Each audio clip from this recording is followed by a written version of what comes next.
Hello students, আমি Nitish sir জ্ঞানজ্যোতি coaching সেন্টারের পক্ষ থেকে তোমাদের প্রত্যেককে জানাই আরো একবার স্বাগত। তো স্টুডেন্টস, আজকে আমি তোমাদের সঙ্গে আলোচনা করব এনইপি 4 ইয়ার আন্ডার গ্র্যাজুয়েট প্রোগ্রামের অধীনস্থ যে সমস্ত ছাত্রছাত্রীরা ফার্স্ট সেমিস্টারে পড়াশোনা করছে এবং মেজর হিসেবে বেঙ্গলি নিয়েছে, তাদের আজকে মেজর 1 বেঙ্গলি। আজকে দেখবে তোমাদের ইউনিট 2 চর্যাপদ রয়েছে, সেই চর্যাপদ থেকে আজকে কিছু প্রশ্ন এবং তার প্রশ্নগুলো নিয়ে আলোচনা করব। তোমাদের থাকে 12 নম্বরের প্রশ্ন, তোমাদের থেকে 6 নম্বরের প্রশ্ন, তোমাদের থেকে 3 নম্বরের প্রশ্ন, তোমাদের থেকে 2 নম্বরের প্রশ্ন। তো এই বিস্তারিতভাবে চর্যাপদ থেকে কি কি পড়তে হবে আজকে বিস্তারিত আলোচনা করব। ক্লাসটি শুরু করার পূর্বে তোমাদেরকে বলে রাখি, যারা এখনো পর্যন্ত আমাদের অফিসিয়াল ইউটিউব চ্যানেলটিকে সাবস্ক্রাইব করনি তারা অবশ্যই চ্যানেলটিকে সাবস্ক্রাইব করে পাশে থাকা বেল আইকন অল প্রেস করে রাখো এবং বন্ধুদের সঙ্গে ভিডিওটি শেয়ার করো।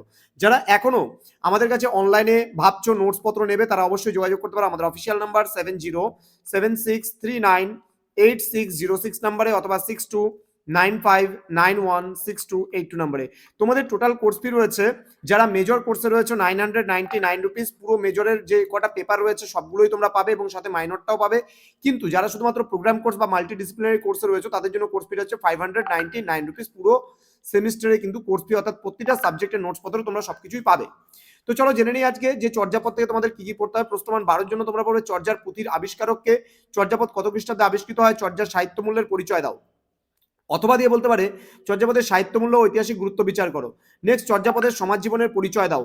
নেক্সট চর্যাপদের পূর্ববর্তী বাঙালি সাহিত্য চর্চার পরিচয় দাও। নেক্সট প্রশ্নমান 6 জন্য তোমরা পড়বে চর্যাপদের নামকরণ নিয়ে সংক্ষেপে আলোচনা করো। নেক্সট রয়েছে চর্যাপদের ভাষা নিয়ে সংক্ষেপে আলোচনা করো। নেক্সট রয়েছে চর্যাপদের পুঁথির পরিচয় দাও। নেক্সট রয়েছে চর্যাপদের আবিষ্কারের ইতিহাস সম্পর্কে বিস্তারিত আলোচনা করো। নেক্সট চর্য বিনিশ্চয় গ্রন্থটি কে কবে কোথা থেকে আবিষ্কার করেন প্রকাশকাল উল্লেখ করে গ্রন্থটির নামকরণ বিষয়ে যে বিতর্ক আছে তা উল্লেখ করো। এই যে 5টা প্রশ্ন আমরা চর্যাপদ থেকে দিয়েছি, এখান থেকে তোমরা কমন পাবেই পাবে। এবং এই যে পরবর্তী প্রশ্নগুলো দিয়েছি এগুলো 2 অথবা 3 জন্য পড়বে। একই প্রশ্ন প্রায়, যেমন চর্যাপদের দুটি ভাষাতাত্ত্বিক বৈশিষ্ট্য, এটা 2 হবে আবার 3 হবে। 3 বললে পরে 3টা বৈশিষ্ট্য বলবে এবং 2 হলে পরে 2টো বৈশিষ্ট্য বলবে। দেন চর্যাপদের প্রতি কে কবে কোথা থেকে আবিষ্কার করেন, এটা 2 এর জন্য। আর যদি 3 জন্য বলে এই গ্রন্থটি কি নামে কোথা থেকে কত সালে প্রকাশিত হয়। নেক্সট সন্ধ্যা ভাষা কাকে বলে, এটা 2 নম্বরের জন্য পড়বে। চর্যার কোন পদটি খণ্ডিত, পদটি রচয়িতাকে, পদটি উল্লেখ করো, এটা 3 নম্বরের জন্য।